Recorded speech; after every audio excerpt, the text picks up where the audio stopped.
In this video, we are going to discuss NCERT lines of Human Health and Disease chapter और इसमें हम basically इसके common disease जो हैं उस पर फोकस करेंगे, जैसे कि मलेरिया, टाइफाइड, इन सब पर। फर्स्ट पेज पे यहाँ पे क्या दिया है, यहाँ पे ये मेंशन है कि health for a long time was considered as a state of body and mind where there was a balance of certain humours. अब ये ह्यूमर्स क्या था कि पहले ज़माने में जो ब्लड था उसे ब्लड अब कहा जाता है, लेकिन तब दूसरी ही थ्योरी होती थी।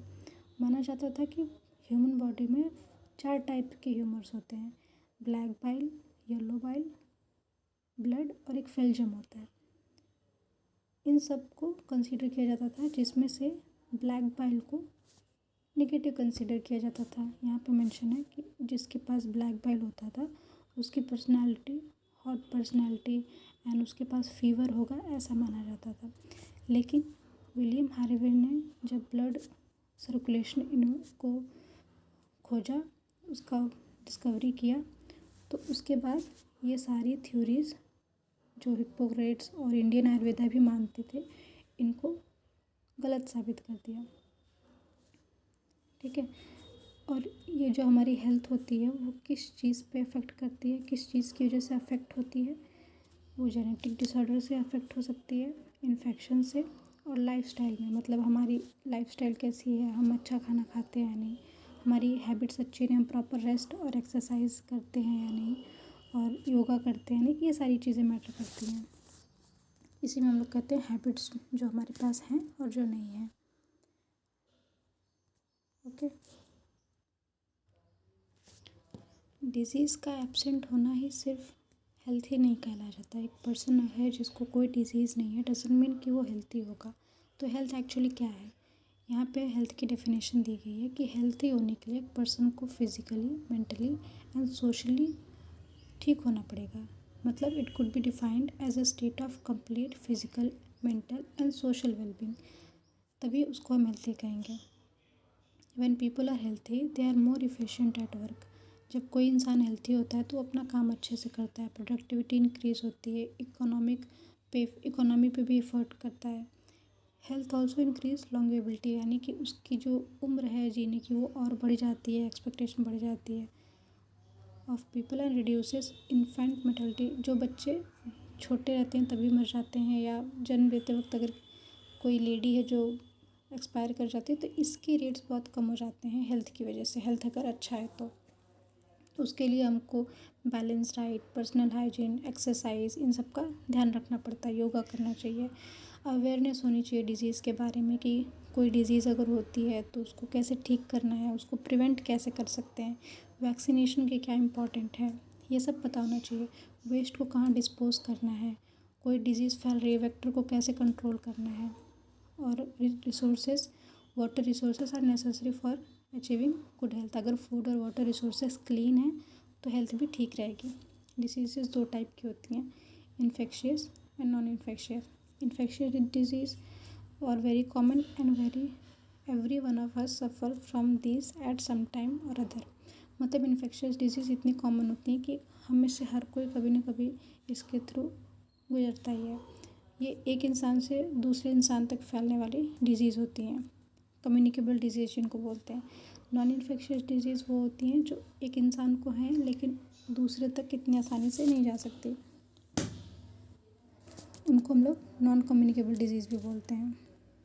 ओके। फिर हम बात करेंगे यहाँ टाइफाइड की। टाइफाइड किसकी वजह से होती है, एक बैक्टीरिया होता है जिसका नाम होता है सैल्मोनेला टाइफी। इसका पूरा नाम है सैल्मोनेला टाइफीमोरियम भी लिखा जाता है। इसकी वजह से ही टाइफाइड होता है। ठीक है। These pathogens generally enter small intestine through food and water contaminated with them and migrate to other regions through food। क्या कह रहा है ये कह रहा है कि ये जो टाइफाइड है इसका असर कहाँ पे पड़ता है, स्मॉल इंटेस्टाइन में ये ग्रो करता है। ठीक है। और कैसे फैलता है, अगर कोई वाटर या फूड कंटेमिनेटेड यानी बीमारी से, उसमें बीमारियां हैं, उसमें वो कीटाणु हैं, ये बैक्टीरिया है सैल्मोनेला टाइफीमोरियम, उस फूड में या उस वाटर में है, तो अगर कोई इंसान उसके कांटेक्ट में आएगा तो उसे टाइफाइड होने के चांसेस हो जाएंगे। क्या होता है टाइफाइड में? हाई फीवर होता है 39 to 40 डिग्री सेल्सियस, बहुत ज़्यादा वीकनेस लगती है, स्टमक पेन होता है, कॉन्स्टिपेशन हो जाता है, हेडेक, लॉस ऑफ एपेटाइट, भूख नहीं लगती। ये सब कॉमन सिम्टम्स हैं। सीरियस सिम्टम्स क्या हैं?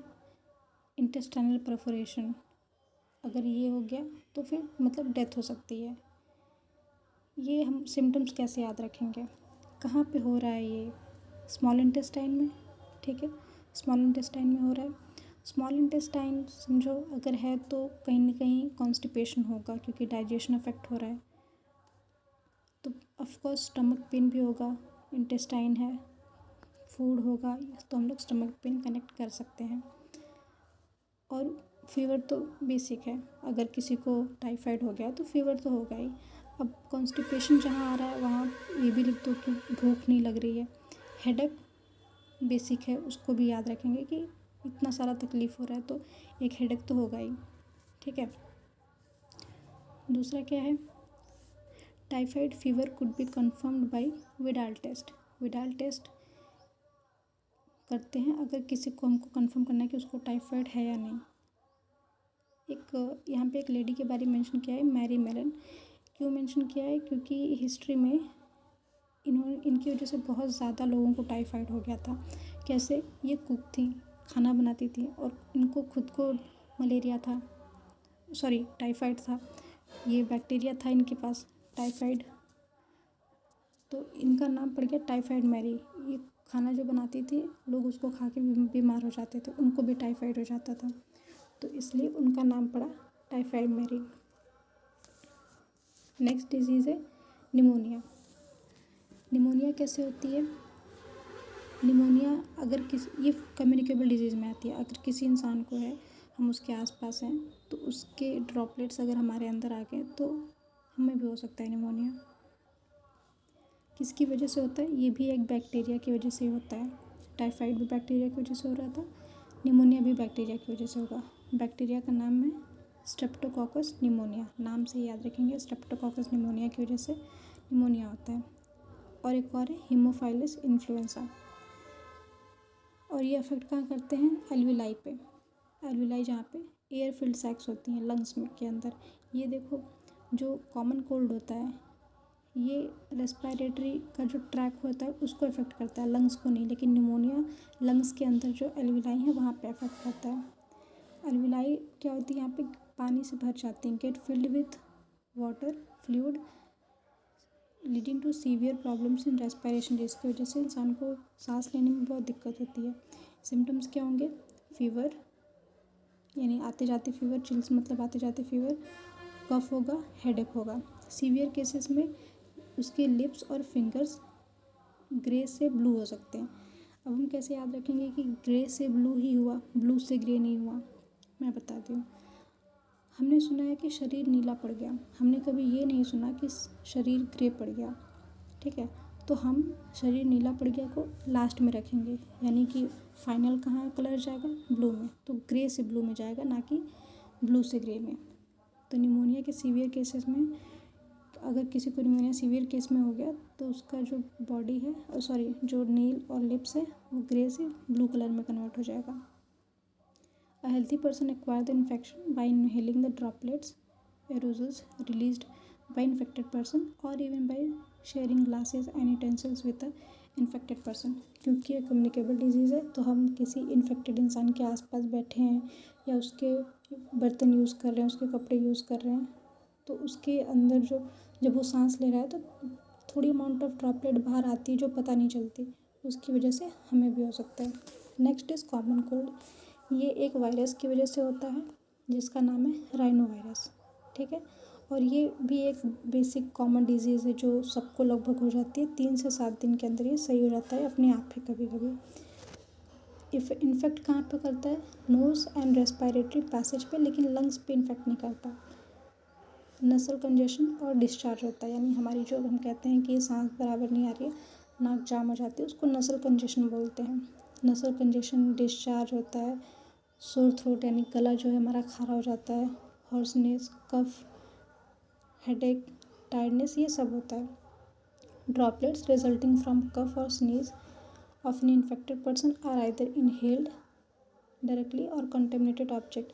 अब या तो हम किसी इन्फेक्टेड पर्सन के पास बैठे हैं तो उसके ड्रॉपलेट्स की वजह से ये भी हो जाएगा, या फिर उसका पेन, बुक, कपड़े, बर्तन कुछ भी यूज़ कर रहे हैं तो भी हो सकता है, क्योंकि ये कम्युनिकेबल डिजीज़ है। तो हमको भी, हेल्थी पर्सन को भी ईजिली हो सकता है। ओके, नेक्स्ट वीडियो में हम मलेरिया डिटेल में डिस्कस करेंगे।